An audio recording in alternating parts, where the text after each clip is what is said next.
It's time to turn our attention to the weekend's hurling, and Tommy Walsh is with us on the line. Good morning to you, Tommy. On, Kieran. Morning, Tommy. So this weekend was unbelievable. The two semi-finals that we had in Croke Park were outrageous. I was there both days. It was as good as it gets in Irish sport. I presume you're absolutely buzzing for this weekend, Tommy. Yeah, buzzing on. I suppose going back to last year, remember we were training on the Saturday in Galway and Clare. We're playing the first semi-final and it went extra time and train was delayed for a half an hour so we could watch the extra time, and that will tell you the brilliance of that game. Knowing I was going up then with yourselves to commentate in the second game between Cork and Limerick, and nobody thought, even if it was half as good a match, we would have said it would have been a brilliant weekend. And when Donna was even better, that went extra time, and what a weekend. And I suppose this year then, will it live up to expectations? And we have two cracking matches. I suppose we've the first one Saturday is the champions versus the challengers, and you know everyone I suppose has seen how great Limerick have been this year, but as you know, you can't write off these Kilkenny guys, especially with the management that have brought so many All-Irelands to the camp. Yeah, it's an interesting one for Limerick because Tom Morrissey was speaking in the paper this week about the idea of hope versus the idea of expectation, and last year it was in hope, and perhaps that's an easier thing for a side to handle, Tommy, rather than the real expectation on this Limerick side this summer. Yeah, it's so different. The only thing is they seem to be handling it so far. You go back to last year, the quarter-final inside in Thurles, Limerick were beating Kilkenny. Suddenly Richie Hogan scores a goal with a few minutes to go. The whole, I suppose, of Limerick probably saw Nolan Park the previous year where Kilkenny just went on and won the game. They saw a few of the semi-finals in previous years. Say, listen, we've had our chance, but we just haven't been good enough again. But Tom Morrissey stepped up straight away, and you'd often see that with the champions. They're able to step up immediately after a setback, and someone scores a point or someone wins a free. And Tom Morrissey scored a point that day, and then they rattled off a few more. And I think that was the turning point for Limerick last year, beating Kilkenny and Thurles, because Kilkenny had won so many All-Irelands. To take a big scalp like that, it does so much for belief. So suddenly hope turns into belief even on, and you're not just hoping that you get over the line, you kind of believe this is our day. And I think Tom Morrissey's score that day was so crucial, and it's interesting you mentioned him just there now, because he was definitely one of the main catalysts in bringing it home. Because you have to remember this time last year, it was all about 94, how they were beaten Offaly by 5 or 6 points with 5 minutes to go and they couldn't get over the line. And was this going to just keep happening? Whereas the hard luck story of Limerick hurling since 1973, but Tom Morrissey was crucial last year in getting them over the line, and there was many instances, but I think that was the moment to really turn from hope into belief. Yeah, for sure. Like, you look at what happened to Cork in the last game against Kilkenny, and when you compare that Cork performance to Limerick at the moment, you've got two key differences, I think. First of all, you've got that idea of belief that Limerick have, but also you get the sense that Limerick just have a bit more of a tactical nous about them, that Cork, especially on the puck outs, kind of started repeating the same thing against Kilkenny. It wasn't working. Whereas if Limerick get into a spot of bother at the weekend, you'd imagine they will have a plan B or a plan C. Yeah, well, I haven't seen too many different plans from this Limerick team, to be honest. They seem to play a type of a freestyle hurling on. There's no set tactic as such, other than they seem to get the ball as up as far as we'll say the half-back line midfield. And if it's on, then they get it inside to the full forward line. Now, whatever way they can, they get it up as far as midfield. But after that, then they're looking up, and usually Gerard Hegarty or Kyle Hayes or Diarmaid Burns, even in the half-back line, gives a smashing ball into the corner. They usually only have 2 guys inside, Gillan and probably Peter Casey maybe, and they're making these diagonal runs all day long when the ball's at the other end of the field. So it eventually does come. It's very hard for a defender to tackle him. I suppose we've seen in the football last weekend where a lot of off-the-ball stuff. Kieran, you know a bit about that, would you? But you know, stuff. You know a bit about it yourself, Tom. Two right lads on the call this morning, but so when the ball isn't even there, they're kind of stopping runs and that.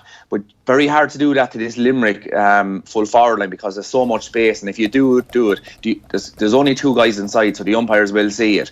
And you just have to follow him and follow him. So I think that will be the main tactic from Limerick. So, whether that comes to fruition or not this weekend, we'll see. Tommy, do Kilkenny have to be really tight kind of around that middle third area? Because as we know, Limerick are really good at working it up through the lines, as getting it to that point where you talk about. But if they have time to get that turnaround and be able to pick out the inside forwards. That's perfect world kind of stuff. Whereas if they're being dogged and hounded out around there, and it makes them passes slightly harder, does it give the Kilkenny backline a better chance to do better on them lovely balls that Limerick are kind of renowned over the last kind of 24 months of playing into the inside line? I think that's the only way that Kilkenny are going to beat Limerick this weekend.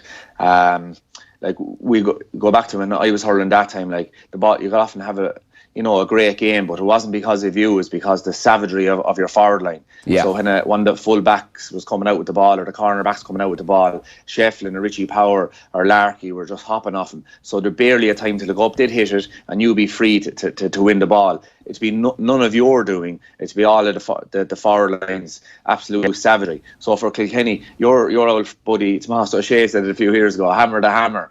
Well, there's 3 hammers to hammer this weekend, and that's the half forward line. Kyle Hayes, Gerard Hegarty and Tom Arcey. They're the key guys because they're able to get up and down the field. There's a few Kilkenny lads absolutely hopping off them all day long. They're not going to be able to stay going and going. And suddenly then they're not going to be able to bring the ball from the half back line up into the forward line. So I'd be thinking for the Kilkenny guys, it's absolutely crucial if they're to get victory this weekend that our forwards, every time they see Kyle Hayes, every time they see Gerard Hegarty and Tom Arcey, they're absolutely bumping off him, tipping off him, just letting them know they're in a match. Who's going to win it, Tommy? Well, Limerick are, I know I'm not trying to bump them up, they're the hot favourites, they are, there's no point in saying otherwise, but to win All Irelands you need forwards. And I think this year Kilkenny have forwards. I know Brian Cody and the management get a lot of credit because a Kilkenny team during his era has always come up trumps as regards attitude, belief, staying with it. But you have to have forwards to win these big games. And if you look at the Kilkenny forward line at the moment, John Kiley mentioned it in the paper interviews during the week, their main players are coming back at the right time. You've Walter Welch only came on at half time the last day. 3 points he scored from play, won a couple of frees. TJ Reid is having probably the year of his life. And then you have Adrian Munnan, the youngster, club hurler of the year. Really, adding that freshness, that enthusiasm, but that extra bit of class as well. Then you have Richie Hogan back from all his injuries of the last few years. So I would see Limerick as the hottest of favourites. But because we have the forwards, we have a chance. And I think if they go along the lines of what Kieran just said, if we can stop their beautiful ball going into the full forward line, well, I think, we could sneak a victory and stun a victory. So I'd say Limerick is half favourites, but I think we could do it. Let's turn our attention to Tipperary against Wexford. It's on Sunday afternoon, Tommy, in Croke Park as well. And there's been a couple of interesting angles to this story. Obviously, Wexford go into the game undefeated in the championship so far this year. And looking at Colin Bonner, who was speaking in, I think, the Tipperary Star this week, he says that coming up against Wexford is kind of like coming up against a load of Bonner Mahers. It's like marking 15 Bonner Mahers out there. Is that something you'd go along with?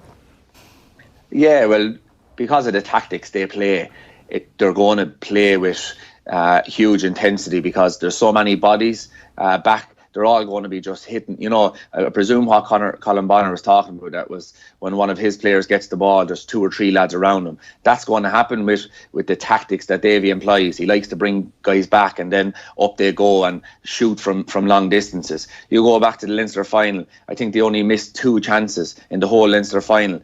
So I think they do bring a savagery to it. Can they score enough? It depends on their efficiency out the field on. We saw, I suppose, in the Leinster final that when they're scoring boots, when the likes of Lee Chin and Rory O'Connor and these guys, when their scoring boots are on, well, then they can win any match, even against the top opposition. You've often heard me saying that the sweeper system usually will struggle against the top teams at this time of the year. But I think if Wexford are to win, it's their efficiency will get them over the line because they will be taking a lot of shots from out the field. Croke Park is a big place, so if they have their shooting radar on, well, then they have a great chance. Now, there is one interesting point for this, and I was just looking at it during the week. Davy Fitz and Liam Sheedy.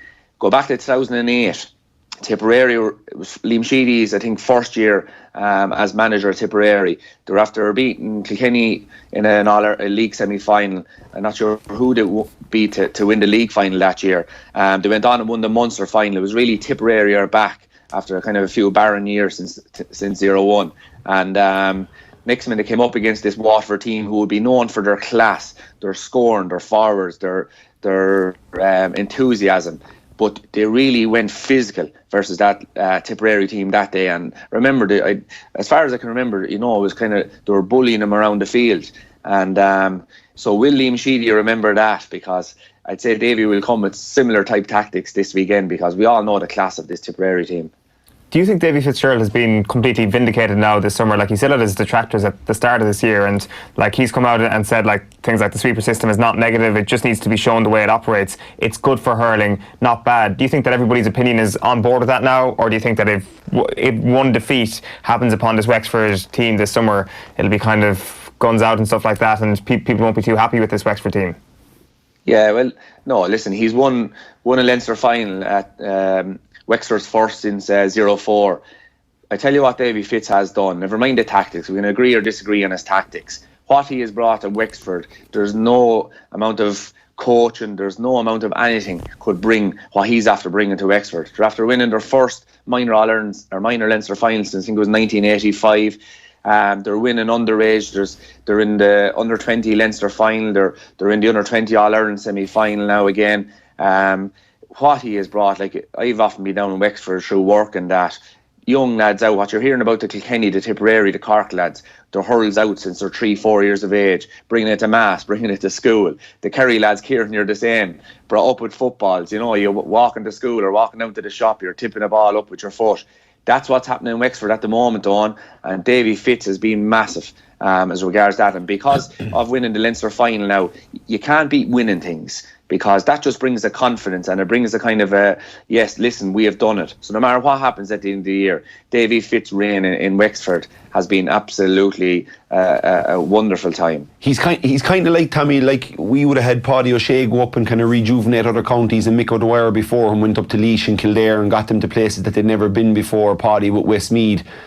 He strikes me as that kind of a character. Not only is he getting the players on board, but he's getting the county board on board, he's getting the fans on board. It's just like that place that, at half time below, it's like, every kid is out, there's balls flying everywhere, but it's like he's energised the county is the best way I can put it.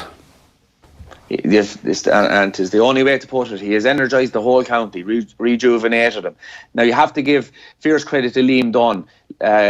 Like a couple of years ago, Wexford, like they were heading down towards, you've been early, maybe looking at Joe McDonough Cup type territory. They come on then and won 3 Leinster under 21s, and Liam Dunn really put in a massive foundation in regards. There's no messing anymore. You work hard to be a Wexford hurler. You're a proud guy. We're not just tipping and tapping around the place anymore. We're going to train this very same as the Kilkennys, very same as the Tipperaries of this world. And he put in a massive shift in his 4 years there. Then what did Davy Fitz do? He brought the enthusiasm. He brought the county board, the supporters, the young lads from 3-4 years of age. Like, we see what Buffy can do on Snapchat with enthusiasm for hurling. Like Davy Fitz, what he's doing down in Wexford has been remarkable. And you can only have to talk about your own lads. Like what Miko did in Laois, what he did in Wicklow. Like, he just brought the county, as football was number one there when he was there. People just buy into guys, and there's certain guys have that ability that they can bring all around them together, shooting for the one cause. And Mick Paddy, we see Eddie Brennan below in Laois. We've seen it happen many, many times. And I think enthusiasm is the word, Kieran. And definitely Davy has brought that. It would be absolutely unbelievable if they did win at the weekend. Are they going to do it though, Tommy? It depends on what Tipperary team turns up on. Tipperary team in the first 2 weeks in the Munster Championship were absolutely brilliant. They were firing on all cylinders. Since then, they haven't, what form are Tipperary in? Like, what's their real form? It's probably somewhere in the middle. Like, if we remember the first couple of weeks in that Munster Championship, all the round robin leagues, they were untouchable. Like, they made this Limerick team look like an ordinary team. So if that Tipperary team turns up, I think Tipperary will win. But if they only turn up with the same kind of level of energy, they haven't had much energy the last couple of days. And if they turn up with that, I think it'll be Wexford's day. We have one more thing, Tommy, to show you before you wrap up this morning. This is Enda McAvoy on Twitter tweeted this out from the Sunday Tribune in 1997. I think it's a match report from Féile. So some GAA traditions never die. Hurling in Tullaroan is one of them. The parish that in 1984 had 2 players, Laurie Maher and Paddy Phelan, chosen on the team of the century last weekend, became the smallest club in the 27-year history to win the Division 1 of Féile Nagnale when they defeated Sarsfields of Cork on a 2-12 to 2-7 scoreline in an enthralling final at Walsh Park, Waterford on Sunday. Unfortunately for traditionalists and genealogists, there were no Mahers or Phelans on the team.